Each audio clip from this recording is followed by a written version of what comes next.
This video was recorded immediately after episode 6 of Through the Fire.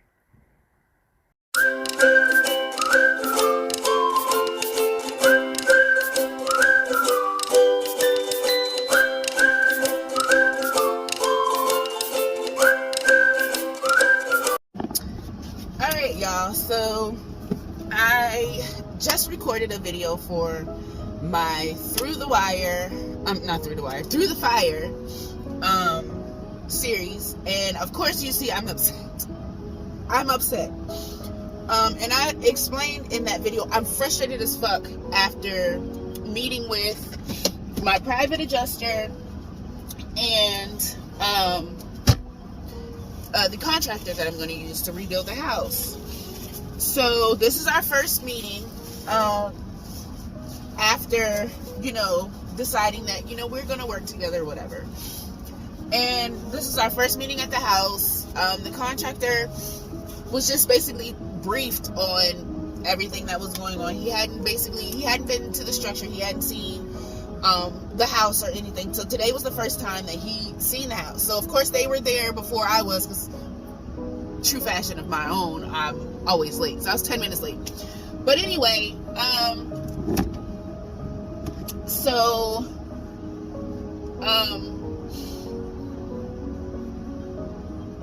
we get there and we get to talking, and of course I understand that basically we have to rebuild from the ground up. But the things that frustrated me the most was,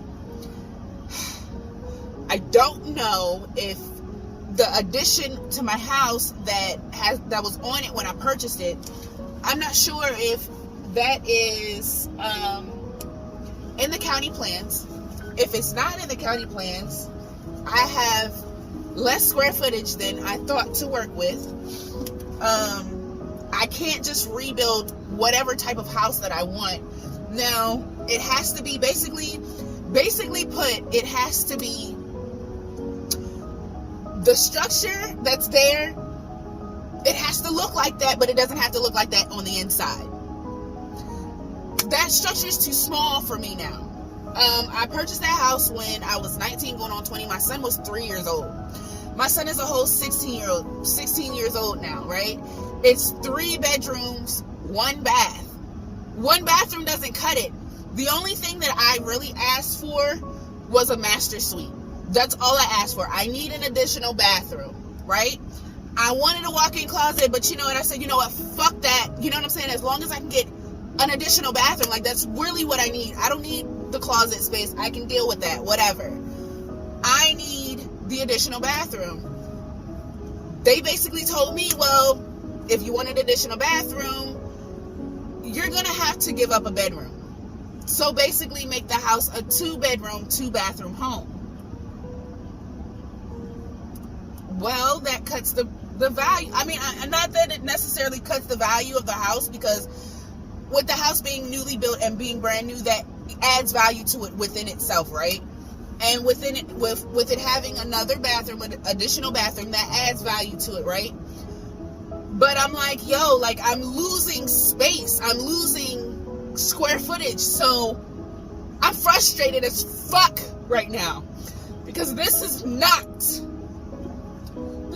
what I had. I'm not gonna say had in mind, but I didn't know I was going to be this fucking constrained. Now, if I want to add an addition, I can't. That's the thing too. Like, I can't even add an addition with the insurance money. So if I want to add a whole master suite or an addition to any part of the house, it has to come out of my own pocket. It has to come out of my own expense. So now I'm at the hard place where it's like, do I sell the house? Like, after I rebuild the house, do I sell it? Like, I am so frustrated because, number one, I don't want to sell my house. I really don't. I want it to remain with me because I wanted to invest. I wanted to eventually I want for it to eventually be an investment property for me, right? It's at a great location. I'm paying, my mortgage is amazing. Okay? So for me, it's like, I don't know what to do. Like, I get it. My son is going to be leaving home within the next 2 years, because he's on the sophomore year now. So, you know what I mean? Like, am I really going to need that extra guest room? But, like, I don't know.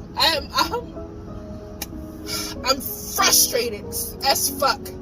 So I'm hoping that once I clear my head, once I get more level-headed, like, my dad really helped, because he really made a lot of things make sense for me. Like, he's like, yeah, I kind of figured, you know, that's what you were gonna have to work with. I kind of figured that. So, you know, you're smart.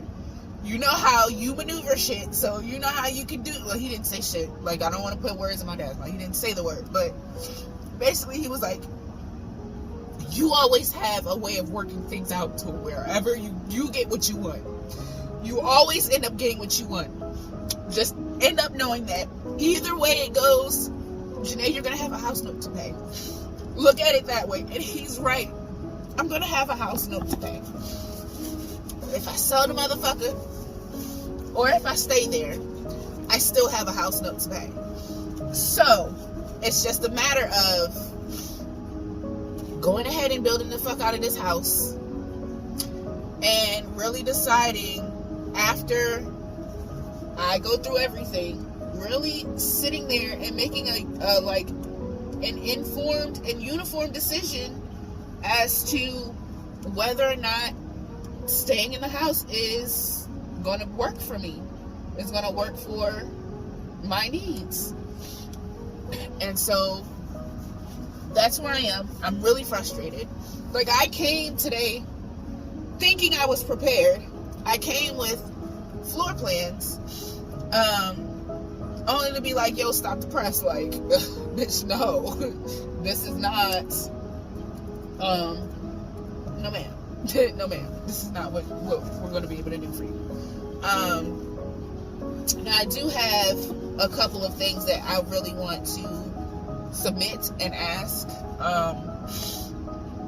when we meet again, when I meet with the contractor and the architect again, or when I meet with the contractor again and meet the architect and stuff for the first time.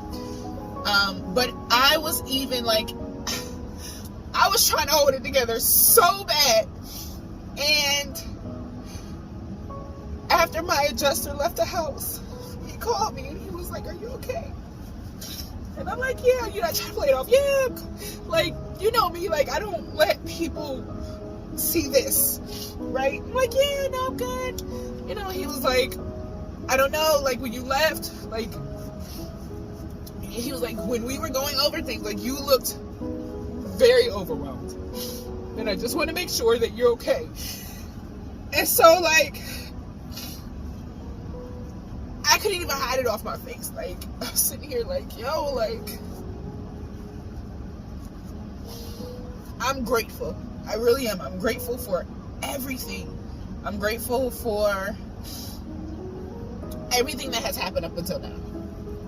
And even everything that happens now and in the future. I'm grateful, but I'm disappointed.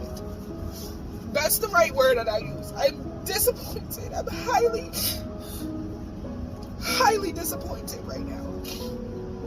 So I have to,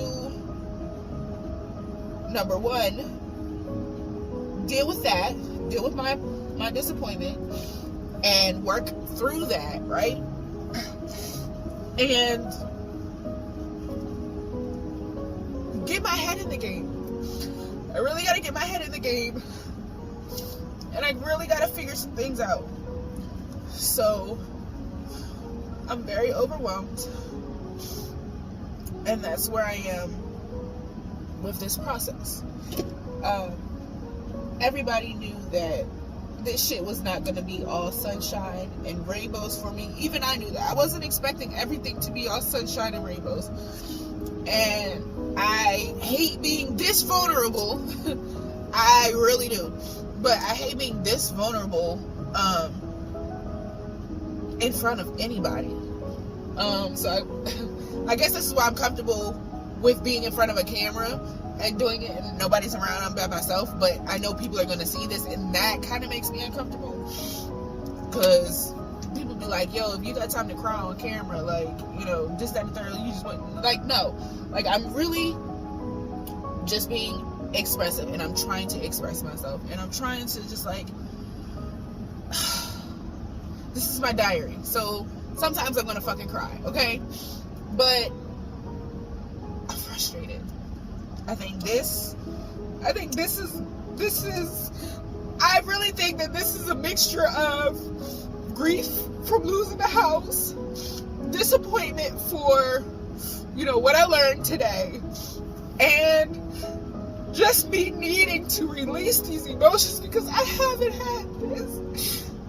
had a chance to do this since I pulled up to the house and called 911. Like, that's the only time that I really cried about this house, about the situation, about it all, besides when I was frustrated and expressing that, you know, I was tired of being in the hotel and I wanted to try to get some normalcy, like a sense of normalcy. But I haven't really been able to, like, emotionally process what has happened to me. And I think this is my ancestors being like, yo, like, pow, we have to make everything come out at once, because otherwise you're not gonna do this. You're not going to cry about it. You're not gonna have that cry that you need. You're not gonna have that release that you need. And I'm just frustrated, and I'm overwhelmed, and I foresee a lot of overwhelmment throughout this process. I just hope not, but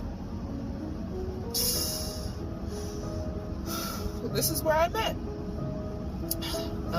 And I didn't say it in the beginning, but today is January 13th. And it's 11 o'clock in the morning and I'm recording this fucking diary, but yeah. Friday the 13th, it's a nightmare. Not necessarily a nightmare. I'm exaggerating, but I'm trying to be more optimistic. I'm trying to put my little optimistic hat on. So, y'all, just pray for me. Pray for me. Because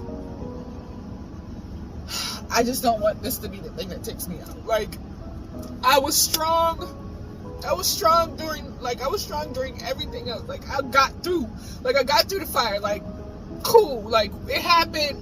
All right, you shed your tear when you called 911. Like, you got it out then. So I thought. Trying to grieve over the house, and I had some moments where I went to the house and, I spoke with the house, and, I just exchanged energy, you know what I'm saying, and understanding with the house and the land and all of that. But I was ill prepared for today. I was too optimistic about it, and I should have cushioned myself with some reality. But I didn't, and this is where I've landed myself. So I'm gonna have to do some grounding. I'm gonna ground myself, and get my little stuff together. But yeah, that's where I'm at. That's how I'm feeling on today, right now. So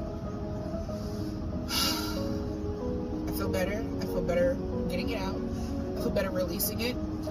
And now that I have released it, I even look like I feel better, look lighter. But now that I have released it and I've expressed myself and released it to the universe and released it out of here, I'm gonna put my big girl panties on. I'm going to get my head on straight. I'm going to readjust my crown, And I'm going to do what queens do. And I'm going to handle this shit like a fucking queen. So, this is my Priestess Diaries. And I appreciate you for listening. Thank you. I know it's a little long, but that's where I'm at. Thanks.